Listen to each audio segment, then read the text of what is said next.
आप कर्म करते हैं, फिर भी आप दुखी क्यों हैं? क्या आपका कर्म कर्म है या फिर दुष्कर्म है? सही कर्म का ही सही फल मिलता है, लेकिन सही कर्म करें कैसे? सही कर्म होता क्या है? दोस्तों, आज मैं आपको एक कहानी सुनाने जा रहा हूं। इस कहानी के माध्यम से आज आप यह समझ जाएंगे कि कर्म क्या होता है, क्योंकि हर एक इंसान का कर्म ही उसके सुख और दुख का भागी होता है। सही कर्म उसके सुख का भागी होता है और गलत कर्म उसके दुख का भागी होता है। एक राजा था। वह अपने मंत्री के साथ देश का भ्रमण करने निकला। भ्रमण करते करते राजा और मंत्री एक बाजार में पहुंच गए। उस बाजार में राजा का ध्यान एक दुकानदार के ऊपर गया। उस दुकानदार को देखते ही राजा के मन में न जाने क्यों यह विचार आया कि मैं इस दुकानदार को कल फांसी की सजा दे दूं। यह बात राजा ने अपनी मंत्री को बताया। मंत्री कुछ बोले उससे पहले राजा उस दुकानदार के दुकान के सामने से आगे निकल चुके थे और दूसरी बातें करने लगे। मंत्री बहुत ही चिंतित हो गया। यह बात समझ नहीं पा रहा था कि दुकानदार की गलती क्या है। दुकानदार से बिना कुछ बात किए, बिना कुछ सोचे समझे महाराज ऐसा फैसला लेने के बारे में क्यों सोच रहे हैं? राजा और मंत्री भ्रमण करने के बाद राज दरबार वापस चले गए। मंत्री को रात भर नींद नहीं आई। सुबह जगने के बाद मंत्री एक साधारण प्रजा का रूप बनाकर उस दुकानदार के पास गया और उस दुकानदार से पूछा, तुम क्या बेचते हो? दुकानदार ने जवाब दिया, मैं चंदन की लकड़ी बेचता हूं। फिर मंत्री आसपास के लोगों से दुकानदार के बारे में पूछना शुरू किया। सबने जवाब दिया कि दुकानदार किसी से बोलता नहीं है, हमेशा दुखी रहता है। मंत्री को बात समझ में आ गई। मंत्री फिर वापस दुकानदार के पास गया और उस दुकानदार से पूछा, तुम दुखी क्यों रहते हो? दुकानदार ने बताया, मैं दुखी इसलिए रहता हूं क्योंकि मेरे दुकान पर लोग आते हैं, चंदन की लकड़ियां सूंघते हैं और बोलते हैं बहुत ही सुंदर है, बहुत ही अच्छी महक है, लेकिन कोई खरीदा नहीं है, इसलिए मैं बहुत दुखी रहता हूं। मंत्री दुकानदार की बात सुनकर खुद भी भाव विभोर हो गया।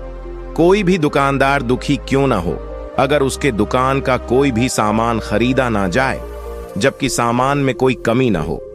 मंत्री सोचने लगा कि यह दुकानदार अपने दुखों के वजह से इतना दुखी रहता है, परंतु राजा इस दुकानदार को फांसी पर क्यों लटकाना चाहते हैं? अर्थात राजा के मन में आए हुए विचार का उत्तर अभी तक मंत्री को नहीं मिला था। मंत्री ने फिर दुकानदार से पूछा, भाई, तब तुम क्या करोगे अगर तुम्हारे दुकान की सारी चंदन की लकड़ियां ऐसे ही रखी रह जाएंगी तो? दुकानदार ने गुस्से भाव में बोला, हां, मैं जानता हूं, मेरी चंदन की लकड़ियां ऐसे ही रखी रह जाएंगे, कोई नहीं खरीदेगा। इसीलिए मैं सोचता हूं कि हमारे देश का राजा जल्दी से मर जाए। अगर वह जल्दी से मर जाता तो मैं उस राज दरबार में उस राजा के दाह संस्कार के लिए अपनी चंदन की लकड़ी देता, जिससे मुझे कुछ पैसे मिल जाते और इस बाजार के अलावा बाकी के लोगों को भी मेरे चंदन की लकड़ी के बारे में पता चलता, तो फिर शायद कुछ न कुछ लोग मेरी दुकान से जरूर खरीदने आते चंदन की लकड़ी। मंत्री दुकानदार की बात को सुनकर सब कुछ समझ गया और उसके मन में एक विचार आया। मंत्री ने दुकानदार से चंदन की कुछ लकड़ियां खरीदें। इस खरीदारी से दुकानदार को कुछ पैसे भी मिल गए और वह थोड़ा खुश भी हो गया। मंत्री चंदन की लकड़ियों को लेकर वापस राज दरबार चला आया। राज दरबार पहुंचकर मंत्री ने उन चंदन की लकड़ियों को राजा के समक्ष रख दिया और बोला कि हे राजन, ये चंदन की लकड़ियां उसी दुकानदार ने आपको भेंट किया है जिस दुकानदार को आप फांसी देने के लिए सोच रहे थे। राजा उन चंदन को सूंघे तथा सूंघने के बाद बड़े ही प्रसन्न हुए। उन्होंने कहा, यह चंदन की लकड़ियां बहुत ही ज्यादा खुशबूदार हैं। दुकानदार के इस अनोखे भेंट से राजा बहुत खुश हुए और मंत्री को कुछ स्वर्ण मुद्राएं दिए तथा बोले, जाओ उस दुकानदार को ये स्वर्ण मुद्राएं इनाम में देना और बोलना कि आज के बाद महल में जब कभी भी चंदन की लकड़ी की जरूरत पड़ेगी तब तुम्हारे दुकान से ही चंदन की लकड़ी ली जाएगी।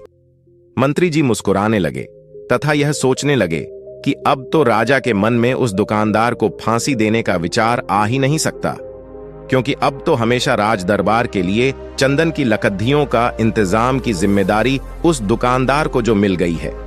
मंत्री स्वर्ण मुद्राओं को लेकर वापस दुकानदार के तरफ चल दिया। इधर राजा इस विचार में पड़ गए कि वह दुकानदार तो बड़ा ही अच्छा इंसान है। जिस वक्त मैं उसके बारे में यह सोच रहा था कि मैं इसको कल फांसी दे दूंगा, तब शायद उसके मन में उस समय यह विचार चल रहा था कि राजन पहली बार मेरे दुकान के सामने आए हैं, क्यों ना मैं उनको अपनी सुंदर और खुशबूदार लकड़ियों को भेंट करूं। और आज उसने मुझे भेंट भी किया। बेवजह ही मैं उसको फांसी देने के बारे में सोच रहा था। इधर मंत्री दुकानदार के पास पहुंच गया। मंत्री ने राजा के द्वारा दी गई स्वर्ण मुद्राओं को दुकानदार को देते हुए कहा कि जिन चंदन की लकड़ी को कल मैं खरीद कर लेकर गया था, उन चंदन की लकड़ियों को राजा ने बहुत पसंद किया और इनाम के तौर पर तुमको यह कुछ स्वर्ण मुद्राएं दिए हैं। दुकानदार बहुत ही खुश होने लगा। साथ ही साथ मंत्री ने उस दुकानदार को यह भी बताया कि अब आज के बाद राज दरबार में जब कभी भी चंदन की लकड़ियों की जरूरत पड़ेगी तो सारी चंदन की लकड़ियां तुम्हारी दुकान से ली जाएगी। दुकानदार मंत्री की बात सुनकर बहुत ही खुश हो गया। मंत्री ने दुकानदार से पूछा, क्यों भाई, तुम तो राजा के बारे में इतना बुरा भला सोचते थे, लेकिन राजा देखो तुम्हारी कितना चिंता करते हैं। राजा कितने अच्छे हैं। राजा अपनी प्रजा के बारे में कभी भी गलत नहीं सोचते हैं। दुकानदार मंत्री की बात से सहमत हो गया और बहुत दुखी हुआ। दुकानदार मंत्री से बोला, मैं कितना गलत सोचता था राजा के बारे में। राजा तो बड़े ही अच्छे हैं, बड़े ही भले राजा हैं। भगवान करे कि राजा की बहुत ही लंबी आयु हो। यह बात सुनकर मंत्री भी बहुत खुश हुआ। फिर मंत्री वहां से वापस राज दरबार को चला गया और यहीं पर महात्मा गौतम बुद्ध जी ने इस कहानी को समाप्त कर दिए। फिर अपने शिष्यों से उन्होंने पूछा कि अब बताओ कि कर्म क्या है। किसी शिष्य ने कहा कर्म बोले हुए शब्द है, किसी शिष्य ने कहा कर्म वाणी है, तो किसी ने कहा कर्म सोच है, तो किसी ने कहा कर्म भावना है, वगैरह वगैरह। अपने सारे शिष्यों का जवाब सुनने के बाद महात्मा गौतम बुद्ध जी ने बताया कि कर्म हर एक इंसान की खुद के विचार होते हैं। हमारे विचार जैसे रहेंगे हम वैसे ही कर्म करेंगे और उन्हीं विचारों के द्वारा की हुई कर्म हमारे सुख और दुख के लिए उत्तरदायी होंगे। अर्थात हमारे विचार अगर गलत है तो हमारे द्वारा की हुई कर्म भी गलत होगी तथा इसका परिणाम भी गलत निकलेगा। परिणाम स्वरूप हम दुखी रहेंगे। अगर हमारे विचार सही रहेंगे तो हम सही कर्म करेंगे, सही कर्म करेंगे तो फिर सही फल मिलेगा, जिससे हम सुखी रहेंगे। इस कहानी से हमने यह सीखा कि अगर हमारे विचार सही रहेंगे, निष्पाप रहेंगे, तो उन्हीं निष्पाप और सही सोच की वजह से ली गई हर फैसला सही होगा। जब सही फैसला लेंगे तब वह हमारे द्वारा की हुई सही कर्म होगी। जब सही कर्म होगी तो सही परिणाम मिलेगा, जिसके वजह से हम सुखी रहेंगे, हम खुश रहेंगे। तथा इसी जगह पर अगर हमारे विचार गलत रहेंगे तो हमारे द्वारा ली गई फैसला भी गलत होगी और किया गया कर्म भी गलत होगा, जिसे दुष्कर्म कहा जाता है। और उन्हीं दुष्कर्म के वजह से परिणाम भी गलत मिलेगा। जब दुष्परिणाम मिलेगा तब हम दुखी रहेंगे, परेशान रहेंगे।